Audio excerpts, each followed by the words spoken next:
Hola a todos, ¿cómo están? Estos últimos días estamos viendo cómo la prensa titula segunda ola inminente, Singapur sufre su segunda ola, en fin, todo tipo de titulares sensacionalistas que yo entiendo que para los medios de comunicación está muy bien porque así consiguen el clickbait y en Twitter también quien publica este tipo de cosas consigue muchos retweets y el apocalipsis va a llegar y el alarmismo generalizado, pues eso vende mucho. La realidad, de momento y por suerte, es distinta.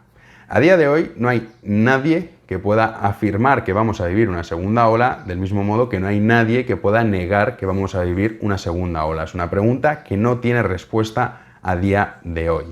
Hay informes de todo tipo, estudios que indican, por ejemplo, el asesor de Vladimir Putin, en todo este tema del coronavirus, afirma que a partir de junio la capacidad de contagio del coronavirus, es decir, el RO, disminuirá de forma sustancial y de esa forma habrá repuntes, pero no rebrotes ni viviremos lo que hemos estado viviendo durante estas últimas semanas, que ha habido muchísima gente que lo ha pasado realmente mal. No quiere decir que el virus vaya a desaparecer, el virus va a estar con nosotros conviviendo durante bastante tiempo.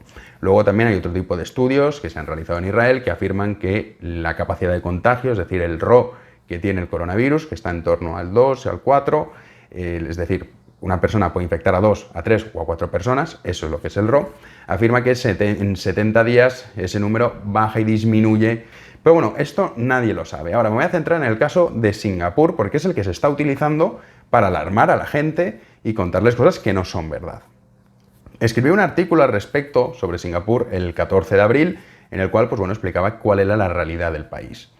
Quien no conozca Singapur, que no haya estado nunca, yo recomiendo que en cuanto sea posible ustedes vayan, porque es el mejor país del mundo. Cuando tú llegas allí, lo que te recibe es el paraíso. Llegas al aeropuerto de Singapur, considerado el mejor aeropuerto del mundo, y además es que con motivos de peso, te recibe la cascada interior más alta del mundo, en fin, una auténtica maravilla. ¿Qué pasa? Que cuando tú vas llegando a la ciudad, sobre todo donde están los hoteles, digamos donde está la actividad social, tú lo que ves son estos edificios maravillosos, con una iluminación estupenda, espectaculares, modernos, limpios, en fin, una auténtica maravilla. Pero lo que ocurre en Singapur, al igual que en todos los países, tiene su parte oscura. ¿Y cuál es la parte oscura de Singapur? Bien, todos los que trabajan en estos edificios tan maravillosos que nosotros disfrutamos cuando acudimos a Singapur, son gente, en su inmensa mayoría, que son procedentes de Bangladesh y de la India, que van a trabajar a Singapur y que lo que hacen con el sueldo que le pagan en Singapur es destinarlo a sus familiares. El sueldo que reciben en Singapur es muchísimo más elevado que el que podrían recibir en Bangladesh o en la India. ¿Qué ocurre? Que para ahorrar el máximo dinero posible, estas personas se suelen quedar en dormitorios muy pequeñitos en los que viven hacinados. ¿Y qué es lo que ha ocurrido en Singapur? En Singapur lo que ha ocurrido, que es lo que explicó Gan Ki Yong, que es el ministro de Sanidad de Singapur, que es un crack este hombre, él dijo, bueno, nosotros tenemos controlado desde el principio el número de infectados, por eso en Singapur la tasa de letalidad es del 0,1%, nuestro sistema sanitario no está colapsado y ahora estaban viendo que la mayoría de los nuevos casos eran casos importados, es decir, gente que huía de Europa y regresaba a Singapur. ¿Qué ocurre? Que de pronto el 50% de los casos no sabía dónde se habían producido. Y es por eso que tardaron 2 días, tampoco se crean que mucho más, en localizar el foco. ¿Y cuál era ese foco? Ese foco es lo que les comentaba, donde viven las personas, estos trabajadores, obreros de la construcción, de esos maravillosos edificios, que viven hacinados en una situación evidentemente poco higiénica y que, por supuesto, eso era una bomba de relojería para que estallase y antes o después el número de infectados aumentase de forma considerable.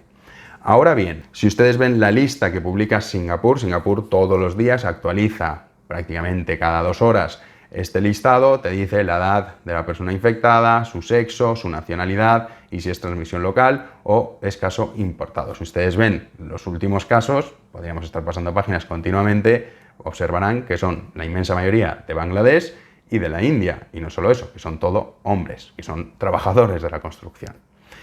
Por lo tanto, en Singapur no están viviendo una segunda ola, están viviendo la primera ola. Su curva de casos activos está subiendo ahora mismo, que es como se comporta una primera ola. ¿Qué es una segunda ola? Una segunda ola tendríamos que ver ese ascenso de casos activos, posterior reducción y de nuevo un aumento. De momento, ningún país ha sufrido esto. E insisto, de momento, no sabemos si esto va a ocurrir o no va a ocurrir porque nadie puede dar una respuesta al respecto. ¿Y de qué dependerá una segunda ola, el impacto que pueda tener? Depende de 3 factores sustanciales. Primero, depende del número de personas que ya han sido infectadas en esta primera ola. Por eso es muy importante realizar test, que hay gente que se cree que los test son importantes para que uno se quede tranquilo y diga, pues mira, no lo tengo. No. Se trata de poder identificar a las personas asintomáticas, que es un porcentaje muy elevado, y también se trata de poder realizar un estudio de decir, bueno, cuántas personas han pasado el coronavirus en España, cuál ha sido su impacto real y sobre todo por regiones, pues para así tú poder prever en un futuro rebrote, si es que llega, cuántas camas UCI vas a necesitar, cuántas personas son susceptibles de infectarse y tú puedes controlar la situación sin tener que recurrir a este confinamiento que hemos vivido en España tan draconiano en las últimas semanas. Otra cosa también muy importante tener en cuenta, evidentemente también influye nuestro comportamiento. Que tengan ustedes claro que ahora todos los que estamos saliendo a pasear, a correr o a estar sentados en un banco, en fin, cada uno hará lo que le dé la gana, es casi seguro, por no decir 100%, que tú te vas a encontrar con una persona infectada. Seguro que seguramente será asintomático y que él mismo no es consciente de que está infectado. También tienes que tener claro que te encontrarás con personas que han pasado el coronavirus, que ni siquiera se han dado cuenta, sobre todo en grandes ciudades, estoy hablando, el que viva en un pueblo de 2.000 habitantes no tiene por qué ser así, pero en grandes ciudades seguro, con personas que han generado anticuerpos, es decir, han desarrollado inmunidad y de esa forma es una especie de barrera natural para que el virus no se propague. Pero como nosotros no lo sabemos, no tenemos ni idea del impacto real que ha tenido el coronavirus en nuestro país, lo que es recomendable es no tener miedo, no caer en el alarmismo, pero sí ser muy cautelosos. Y cautelosos significan respetar la distancia social, llevar mascarilla, sobre todo cuando vamos a lugares como supermercados o como farmacias, o ahora que han abierto algunos locales pequeñitos, es muy importante llevar mascarillas. Las personas que vayan a utilizar el transporte público, que sepan que en el transporte público la probabilidad de infectarse se multiplica por 7, o sea que tengan ustedes muchísima precaución. El tema de los guantes, eso ya es una cuestión personal. Yo no los utilizo porque es absurdo, en el sentido de que da igual. Hay gente que se cree que por llevar guante ya es inmortal y los ves fumando y acercándose el guante con todos los residuos que ha estado recogiendo, tocándolo todo, porque se cree que el guante es una cosa, en fin, antivirus. No es así y luego pues todo eso se lo llevan a la boca. Pero bueno, yo no utilizo guantes, sino que simplemente utilizo estos gel que para lavarte las manos cuando has estado en algún lugar, pero no es recomendable, cada uno que haga lo que dé la gana. Esto ya es una cuestión opinable. La mascarilla sí, y sobre todo es importante ponerse bien la mascarilla, que yo veo muchísima gente que lleva la mascarilla y solo se tapa la boca. Y dices, no sé por dónde respirará esta persona. Pero si nosotros somos conscientes que tenemos que tener claro ciertas normas a cumplir, distanciamiento social y el uso de mascarillas, no tenemos por qué sufrir un rebrote. Ahora bien, si nosotros nos comportamos de forma cívica, es posible que España sufra un rebrote. Pero como les digo, esto nadie lo puede afirmar ni tampoco negar a día de hoy. Solamente el tiempo nos dará la respuesta y hasta entonces lo que tenemos que ser es muy cautelosos para evitar volver a sufrir un rebrote tan agudo, que seguramente no lo sería por la cantidad de personas que ya han sido infectadas en esta primera ola, pero que desgraciadamente de momento no sabemos cuál ha sido el impacto que ha tenido nuestro país y por lo tanto lo que tenemos que ser es cautelosos y sobre todo tener muchísimo respeto, porque otra cosa, el tema de la inmunidad colectiva. La inmunidad colectiva se consigue cuando el 60% de la población ha pasado la enfermedad y ha generado anticuerpos. En España no lo sabemos, pero significa que son miles de vidas.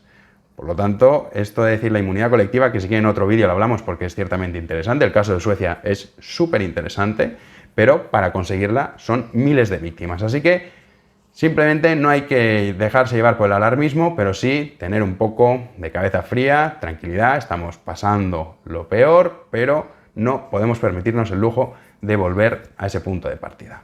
Cuídense.